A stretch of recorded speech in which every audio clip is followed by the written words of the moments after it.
ជាសំពីតសំពេញសំពងដូចសំពីសំពប់លើ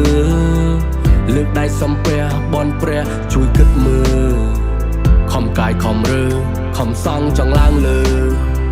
សង្ឃឹមការខំវាស័កសមនឹងទង្វើមិនចង់ស្លៀកតែកតោដេកនៅតែកតេលក៏មិនចង់ស៊ីតែមកពោះរស់ត្រឹមតែមកពេលរត់តែមិនចង់ព្រោះបាយមកពេល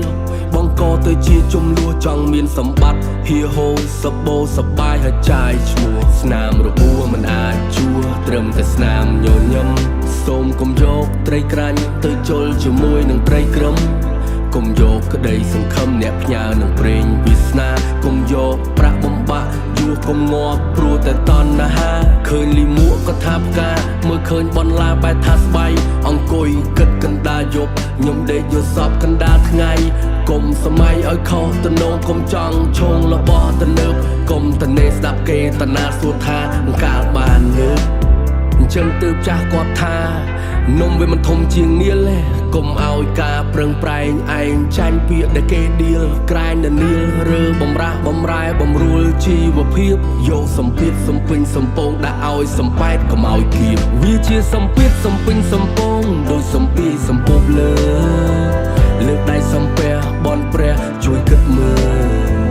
ខំកាយខំរើខំសង់ចង់ឡើងលើសង្ឃឹមការខំវាស័កសមនឹងទង្វើវាជាសម្ពាធសំពេញសំពងដូចសំពីសំពប់លើលើកដៃសំពះបនព្រះជួយគិតមើលខំកាយខំរើខំសង់ចង់ឡើងលើសង្ឃឹមការខំវាស័កសមនឹងទង្វើព្រោះតែសំពីសំពេញសំពងដូចសំពីសំពប់លើមានសបាត់តែបាត់សបាយសបោតែអ្នកចាំមើលយើងអ្នកធ្វើព្រះអ្នកមើលខុសត្រូវគាត់វិនិច្ឆ័យបើដៃវាជ្រុលជាថោកហើយរក្សាមាត់ឲ្យមានតម្លៃធ្វើចំណាស់ដើម្បីចំណូលប្រមូលទុកគ្រាន់ចំណាយតួចំណេញបានតែតក់តិចតួចនៅតែលួចខ្វល់ខ្វាយគិតអ្នកផ្ទះគិតគ្រួសារគិតប្រពន្ធកូនដែលនៅឆ្ងាយសង្ឃឹមឆាប់មានវេលាបានជួបជុំគ្នាហើយហូបបាយជាពលករចំណាកប្រទេសជួបប្រទះនៅបញ្ហាគាត់មានអារម្មណ៍ថានឹកផ្ទះគាត់នឹកវេលាជុំគ្រួសារនឹកអាហារចំណីចំណុកនឹកពុកនឹកអ្នកម៉ែនឹកសម្លាញ់នៅស្រុកក៏នឹកសំឡម្ជូរត្រីស្រែជាងសំណងដេកក្រោមតង់ឈរហាលថ្ងៃញើហូរដូរបាយឈាមគាត់ហូរដូរយកកម្រៃពីមួយថ្ងៃទៅមួយថ្ងៃហេវហត់ក៏មិនហ៊ានហាឲ្យតែបានបាយ3ពេលហូបឆ្អែតជុំគ្រួសារបិទភ្នែកគេងលឺសំឡេងក្មេងរត់លេងពេលបិទភ្នែកគេងលឺសំឡេងកូនហៅប៉ានឹកបាយផ្ទះនឹកក្រេគេងនឹកគ្រួសារនឹកប្រយោគមួយឃ្លាញ៉ាំបាយជុំគ្នាកុំភ្លេចណាបិទភ្នែកគេងលឺសំឡេងក្មេងរត់លេងពេលបិទភ្នែកគេងលឺសំឡេងកូនហៅប៉ា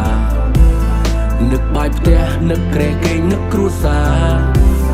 នឹកប្រយោគមួយឃ្លាញ៉ាំបាយជុំគ្នាកុំភ្លេចណាដូចសំពីសំពប់លើដូចសំពីសំពប់លើវាជាសំពីសំពីសំពប់ដូចសំពីសំពប់លើដូចសំពីសំពប់